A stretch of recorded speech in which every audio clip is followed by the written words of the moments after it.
Hello everybody, welcome back to the Fashion Lab. We're dealing with part 2 of our colour, how to use colour in the fashion industry. We've been talking about how to use forecasted colour palettes like WGSN and converting them to Pantone textile colours. Today we're going to look at other colour palettes that you could use rather than something like an expensive WGSN forecasted one, because they're obviously very expensive and there might be other ways to go about it and most of us don't have access to it.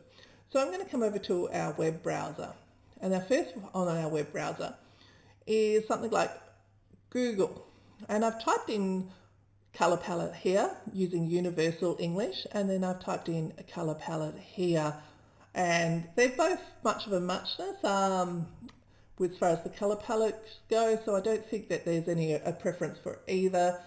It may be, if I was to, maybe the American one's slightly more interesting on the Google search, but when I've come into Pinterest and I've typed in colour universal and then I've written colour American, I've found that I've preferred the universal colour. I definitely think that there's a stronger thing. And in general, I prefer coming to somewhere like Pinterest to look for a colour palette over something like Google, because Pinterest is a design platform and the better imagery gets elevated to the top rather than it being a pay-per-click or an very overworked kind of thing. So we really have luscious colours to work with here. So I'm going to click on here, which is a beautiful colour palette. And when we've got that, this is not going to come over as true Pantones or anything. So I'm going to come down to something like my snipping tool, which I already did a demonstration on earlier. And I'm going to snip across and collect the colour palette. So then I'm going to minimize that. And then I'm going to paste that to my page. And once it's on my page, I'm going to set up colour chips. Like I said, because this is now just a screenshot, I'm going to curve my thing so it just looks like a thing. So then I'm going to hit I for eyedropper, and then I'm going to click on my pick, so that will give me my pick. Now I'm going to hold the Alt down, then the Shift to keep it straight, and I'm going to create multiple chips. Once I've done one, if I follow that with the Alt and D, that's transform again, it will create again. So then if I just put my finger on the control and just hold it down and then tap on the D. So then I'm going to I for eyedropper, get the pink.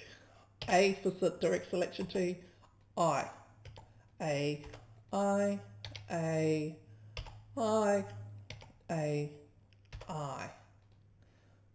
So then we've got our lovely new colour palette. But if I click on one of these colours or any of these, when we come up to the colour wheel, you can see they are just a blend of cyan, magenta, yellow and black. They are not true Pantones, which is really important that we have true Pantones, because most of our computer screens are not well calibrated to colour. So what I see on my screen is different than what's going to print on my printer. Then our printers aren't calibrated, so our printer's going to print on something different to what would be printed on your printer or screen. So it actually ends up being quite a lot of variance, and we want to have control to it being exactly what we want. So we would want to work with a Pantone colour fan, whether it be textile colour or process colour, depending on what medium you're working with. We're going to look at it in the sense of textile colours. So once I've got this, I'm going to create a second copy for us here. Now with all of this selected, I'm going to come up to our swatches, and I'm going to come down to the library, the little books on the shelf, and I'm going to come down to colour books, and I'm going to come down to textiles. Actually, that's not what I'm going to do, sorry. I am going to select this, and I am going to come up to my recolor, and then I'm going to come to my swatches this way, and I'm going to come down to my colour books, and I'm going to come down to my textile colours. If I was working with a different medium, like I might need to print some swing tickets, I may need to go down to one of these other things because I'm printing on paper. This is for fabric, so I'm going to click on that, and I am going to go OK. So now when I click on this pink, can you see now it has chosen the closest Pantone colour to this and this. So now I could go and look at my Pantone fan, and I could see exactly how that will print. If I sent it across the world, it would print as this. So a really beautiful way of converting it to Pantone, super quick, super easy.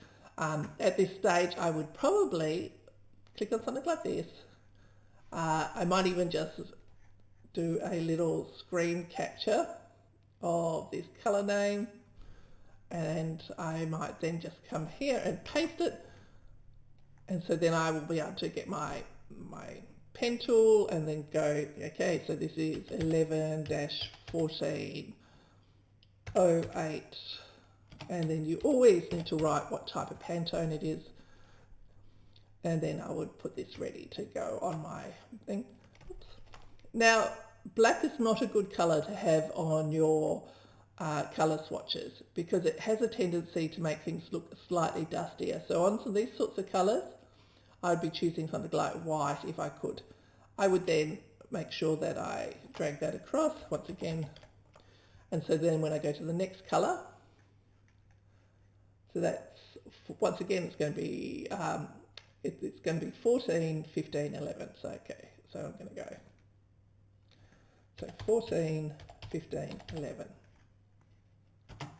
And then once you've done that, I would group it. Very simple. And then you've got a beautiful colour palette that's ready to work with. Hope you've enjoyed seeing how to work with colour. I think it's really exciting. The last thing I'll do with this before we go is I will now bring in my textile design that I had before that we used in our last tutorial. And I'm going to save this over to here just for, so we'll just call this example. I should have called it Pinterest, I think. Anyway, we'll come up to our recolor, and there's our example, and we can, oops, did I not have that selected? I'm going to click on here, and we come up to recolor, example. Even the very first one, you can see it really is a very pretty colour palette. So it's worth sometimes just having a look around and see what colour palettes other people have created. It's a super quick way of testing out ideas. I hope you've loved this. I have, and I'm really excited to share it with you. So hopefully I'll see you back in the Fashion Lab next time. I'm Jenny. Bye.